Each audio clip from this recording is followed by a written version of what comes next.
8.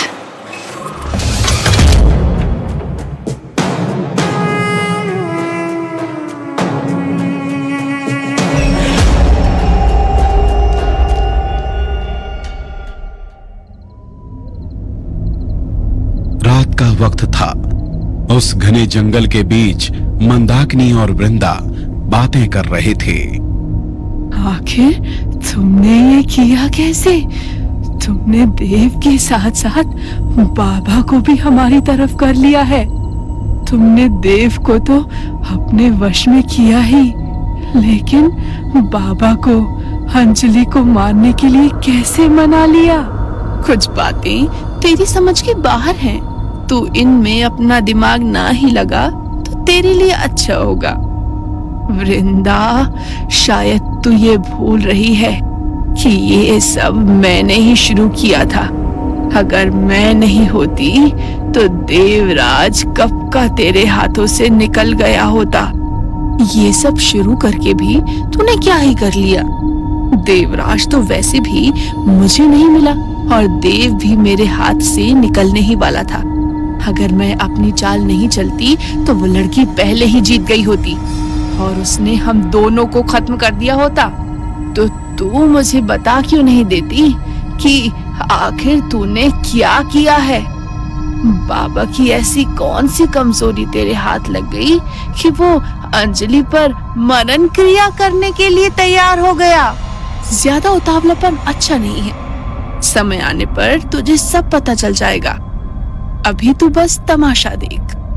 अब तू आगे क्या करने वाली है?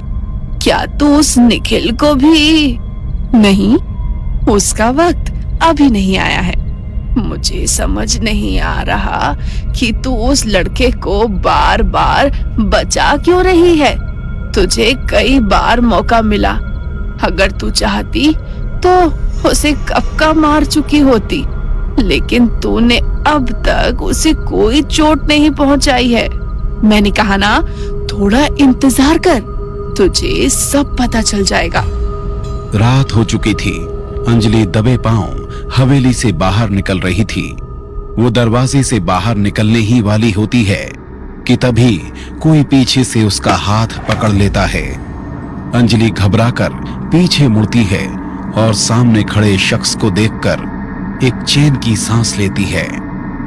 निखिल, तुम यहाँ क्या कर रहे हो? यही सवाल तो मैं तुमसे पूछना चाहता हूँ। तुम इतनी रात को चोरी छुपे कहाँ जा रही हो? कहीं नहीं, मैं तो बस बाहर वॉक करने जा रही थी। अच्छा, तुम रात को 12 बजे वॉक करने जाती हो? ये मुझे नहीं पता था। मैं वो... देखो अंजलि, तुम्हें मुझसे झूठ बोलने की जरूरत नहीं है। सच सच बताओ, तुम कहाँ जा रही हो? मैं बाबा से मिलने जा रही हूँ। लेकिन तुम्हें इतनी रात को उनसे मिलने जाने की क्या जरूरत है? मुझे उनसे कुछ जरूरी सवाल पूछने हैं, इसीलिए मैं वहाँ जा रही हूँ जहाँ बाबा साधना करते हैं। लेकिन वहाँ मंदाकिनी और वृंदा हुए तो? नहीं, बाबा ने कहा था कि इस वक्त वो वहाँ नहीं होते। उन्होंने मुझे पहले ही बताया था कि अगर मुझे उनसे मिलना है तो 12 बजे उस घर में चली जाऊं। ठीक है, फिर मैं भी तुम्हारे साथ चलता हूँ। नहीं, तुम नहीं आ सकते। क्यों? मैं तुम्हारे साथ क्यों नहीं चल सकता? मैं नहीं चाहती कि देव को इस बारे में पता चले। अगर देव को जरा भी शक हुआ तो उसे संभालने के लिए तुम्हें यहीं रुकना होगा। लेकिन तुम देव से ये सब छुपाना क्यों चाहती हो? वो तो वृंदा को खत्म करने में हमारे साथ है। देव हमारे साथ तो है, लेकिन इस वक्त मुझे कुछ ठीक नहीं लग रहा है। मैं फिलहाल उसे इस बारे में नहीं बताना चाहती। मुझे अकेले ही जाना होगा।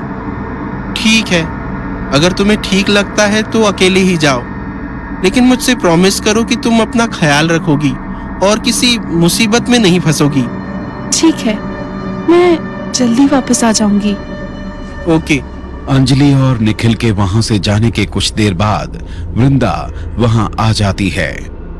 बेवकूफ लड़की, ये नहीं जानती कि वो बाबा के पास नहीं बल्कि अपनी मौत के पास जा रही है।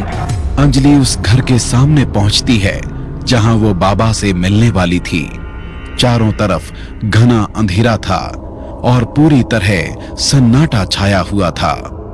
ये घर कितना भयानक है। जब भी इसे देखती हूँ तो उतना ही डर लगता है जितना पहली बार लगा था। अंजलि कुछ कदम आगे बढ़ाती है और उस घर के दरवाजे को खटखटाती है। बाबा, दरवाजा खोलिए, मैं अंजलि। अचानक अंजलि के पीछे हवा का एक तेज झोंका आता है और अंजलि पीछे मुड़ती है। अपने सामने का नजारा देखकर अंजलि के होश उड़ जाते हैं। अंजलि के सामने एक औरत खड़ी थी जिसने काली साड़ी पहनी हुई थी और उसके बाल बिखरे हुए थे। उसका चेहरा पूरी तरह नीला पड़ गया था और उसकी आंखें धंसी हुई थी। वो औरत अंजलि को बड़ी ही डरावनी मुस्कान के साथ देख रही थी। उसे देखकर अंजलि समझ जाती है कि उसके सामने एक भयानक आत्मा है। कौन हो तुम? तेरी मौत। अंजलि फिर से दरवाजे की तरफ मुड़ती है और दरवाजे को जोर जोर से पीटती है। बाबा, दरवाजा खोलिए, यहाँ। इसका कोई फायदा नहीं, तुझे बचाने कोई नहीं आएगा। कौन हो तुम और मुझे क्यों मारना चाहती हो? मैं नहीं, तुझे वही आदमी मारना चाहता है जिससे तू यहाँ मिलने आई है। नहीं, ये झूठ है। बाबा मुझे क्यों मारना चाहेंगे? ये मुझे नहीं पता। मैं बस इतना जानती हूँ कि उसने ही मुझे यहाँ तुझको मारने के लिए भेजा है। अंजलि दरवाजे के पास से हटती है और तेजी से भागने लगती है, लेकिन अगले ही पल वो औरत अंजलि के सामने आकर खड़ी हो जाती है। अंजलि उस औरत को इतने पास देखकर और भी बुरी तरह से डर जाती है और लड़खड़ाकर जमीन पर गिर जाती है। वो औरत अंजलि की तरफ अपना हाथ बढ़ाती है। अंजलि को ऐसा लगता है जैसे कोई उसका गला दबा रहा है।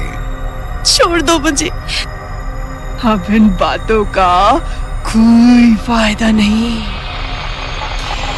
मौत तय है। प्लीज मुझे छोड़ दो। मैंने तुम्हारा क्या बिगाड़ा है?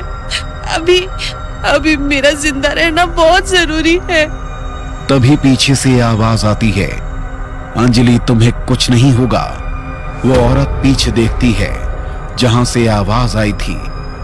अंजलि जैसे ही आवाज की तरफ देखती है वो हैरान रह जाती है। वहां क्षमा और भास्कर खड़े थे और दोनों गुस्से से उस औरत को देख रहे थे। मेरे रास्ते में मत आओ, वरना इस लड़की के साथ साथ तुम दोनों को भी मरना होगा। तुम हमें क्या मारोगी? हम तो सालों पहले ही मर चुके हैं। मौत से भी बदतर कुछ चीजें होती हैं, इसलिए मेरी बात मानो और यहाँ से चले जाओ। हमारे होते हुए तुम अंजलि का कुछ भी नहीं बिगाड़ पाओगी। ये तो थोड़ी देर में पता चल ही जाएगा। इस लड़की की मौत तो आज तय है, लेकिन लगता है उससे पहले मुझे तुम दोनों को ठिकाने लगाना होगा। ये कहकर वो औरत क्षमा और भास्कर की तरफ अपना हाथ बढ़ाती है। औरत के ऐसा करते ही क्षमा और भास्कर चीख पड़ते हैं। कौन हो तुम और हमारे साथ ऐसा कैसे कर सकती हो? मैं कौन हूँ इसका तुमसे कोई मतलब नहीं है। बस इतना समझ लो, मुझे इस लड़की को मारने के लिए भेजा गया है। किसने भेजा है तुम्हें?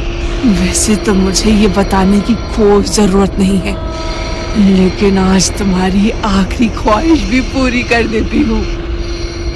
बाबा ने इस लड़की पर मरण क्रिया किया है और इस काम के लिए मुझे चुना है। तुम झूठ बोल रही हो, बाबा कभी ऐसा नहीं कर सकते। समझ नहीं आता, तुम लोगों को भूला कहना चाहिए या बेवकूफ। देखो, तुम्हें जो भी करना है मेरे साथ करो, इन दोनों को जाने दो। अंजलि, ये तुम क्या कह रही हो? हम तो पहले ही मर चुके हैं, लेकिन ये औरत तुम्हें भी मार देगी। इस गलतफहमी में मत रहना कि तुम दोनों मर चुके हो, इसलिए मैं तुम लोगों का कुछ बिगाड़ नहीं सकती। मैं तुम्हारी आत्मा को कैद करके अपना गुलाम बना दूंगी और तुम दोनों इस दुनिया में अपना वक्त खत्म होने तक मेरे इशारों पर नाचोगे। क्या? मैंने कहा ना, इनको छोड़ दो।